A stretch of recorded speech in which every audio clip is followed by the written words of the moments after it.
देखिए, महायुद्ध के बीच देश के अलग अलग इलाकों से गैस संकट की खबरें, तस्वीरें सामने आई हैं, लेकिन सरकार अभी भी ये दावा कर रही है कि देश में गैस का कोई संकट नहीं है। गैस संकट की खबरों पर अब प्रधानमंत्री नरेंद्र मोदी ने बड़ा बयान दिया है। उन्होंने कहा है कि रसोई गैस को लेकर दहशत फैलाने की कोशिश की गई है। राज्य सरकारें कालाबाजारी पर नजर रखें और जमाखोरों को रोकने के लिए निगरानी भी बढ़ाएं। कालाबाजारी करने वालों पर कार्रवाई की जाएगी, यह प्रधानमंत्री नरेंद्र मोदी ने कहा है।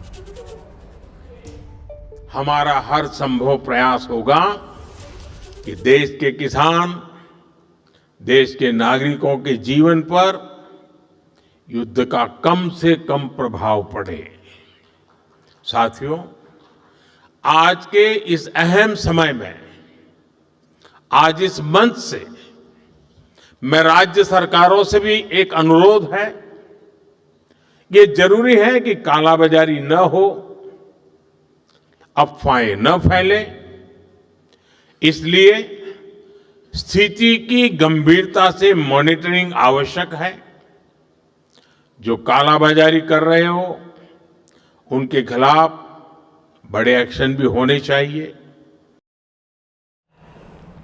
अब देखिए, महायुद्ध की वजह से दुनिया भर के मुल्कों में ऊर्जा संकट खड़ा हो चुका है। इस बीच पीएम मोदी का बयान सामने आया। प्रधानमंत्री ने किन बातों का जिक्र किया है, वो बड़ी बातें हम आपको बता देते हैं। युद्ध ने दुनिया को ऊर्जा संकट में डाला। ऊर्जा सुरक्षा सुनिश्चित करने की हर संभव कोशिश की जा रही है। प्रधानमंत्री ने अपने बयान में कहा है कि ऊर्जा सुरक्षा सुनिश्चित करने की हर संभव कोशिश भारत में की जा रही है। ऊर्जा संकट पर प्रधानमंत्री नरेंद्र मोदी ने बयान दिया। सप्लाई चेन में बाधा दूर करने के प्रयास भी लगातार किए जा रहे हैं। साथ ही अफवाह फैलाने वालों पर सख्त कार्रवाई की जाएगी और जमाखोरों पर भी कार्रवाई करने की बात कही जा रही है। राज्य सरकारें भी कालाबाजारी और जमाखोरों पर नजर रखें। संकट से निपटने में हर तबके की भूमिका बेहद जरूरी, बेहद महत्वपूर्ण है। प्रधानमंत्री नरेंद्र मोदी ने ऊर्जा संकट पर यह बड़ा बयान दिया है। अफवाह जो फैल रही है, उन पर भी जो ये अफवाह फैला रहे हैं या फिर कालाबाजारी कर रहे हैं, जमाखोरी कर रहे हैं, उन पर भी नजर रखें और उन पर कार्रवाई की जाए।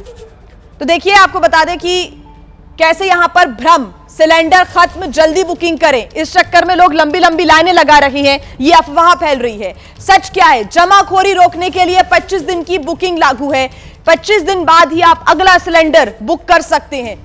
भ्रम क्या फैल रहा है कि सिलेंडर की कीमत बढ़ गई है। सच क्या है? कीमतों में कोई भी बदलाव नहीं हुआ है। यह सच्चाई है। और भ्रम जो लगातार फैल रहा है, जिसकी वजह से पैनिक हो रहा है, एक और भ्रम की कमर्शियल एलपीजी नहीं मिलेगी, जबकि सच यह है कि निष्पक्ष और पारदर्शी वितरण व्यवस्था है। ओटीपी, बायोमेट्रिक के माध्यम से और जो समय सीमा तय की गई है, उसी के बाद आपको रूल्स के हिसाब से एलपीजी सिलेंडर मिलेगा। कमर्शियल भी। भारत की कंपनियों के पास वैकल्पिक रास्ते नहीं है, यह भ्रम है। जबकि सच यह है कि कई वैकल्पिक ऊर्जा स्रोत और सप्लाई मार्ग अभी भी उपलब्ध है और घरेलू जो गैस का उत्पादन है उसको भी बढ़ाने के निर्देश यहां पर सरकार की तरफ से दे दिए गए हैं, ताकि आगे जाकर भविष्य में भी कोई भी किल्लत ना हो।